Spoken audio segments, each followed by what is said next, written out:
So it looks like we were dealing with a circle geometry based problem. Okay, good.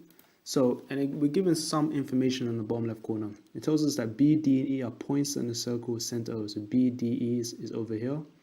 ABC is a tangent to the circle, meaning ABO is 90 degrees. So a tangent, when you have a tangent, it's always perpendicular to the center circle, at least when a straight line is connected to it. So this part will be 11. So 79 and 11 will make a right angle. We also know that DEC is a straight line, good. And we're given two angles. Now, here it tells us to write down the sides of angle BED.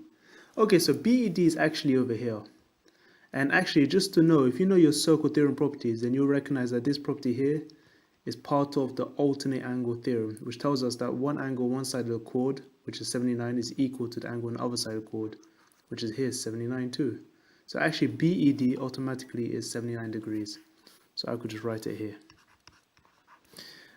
Also, just to verify this property, I would like you to look at this diagram.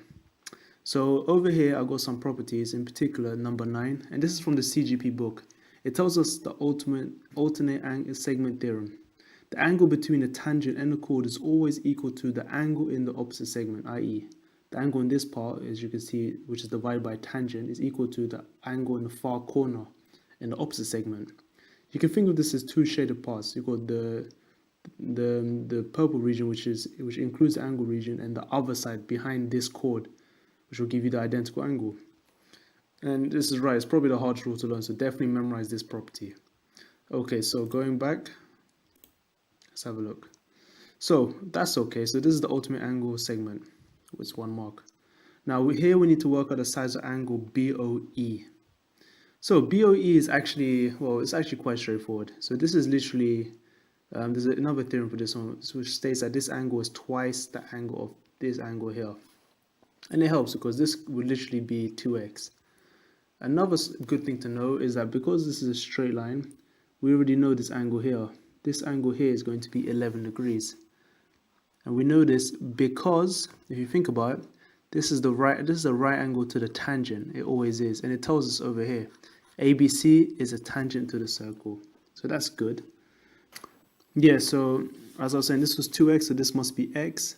Another thing to notice is that, remember, angles around a straight line is 180. Because we know this is 79, that means the full length, including 11, all the way up to here, would be 180 minus 79. And this should be 101 degrees. So we can say angle DBC, which is this part I just mentioned, is 180 minus 79. And this should give us 101. So therefore, if we look at a triangle, we have 101, 41, and x. So we can say x plus 101 plus 41 must equal 180. Therefore, subtracting 101 and 41 across, x will give us 38. And therefore, knowing that this angle here is twice, the angle in the center is twice the angle at the circumference, therefore 2x, which is the angle we care about, is going to be double, which is 76 degrees.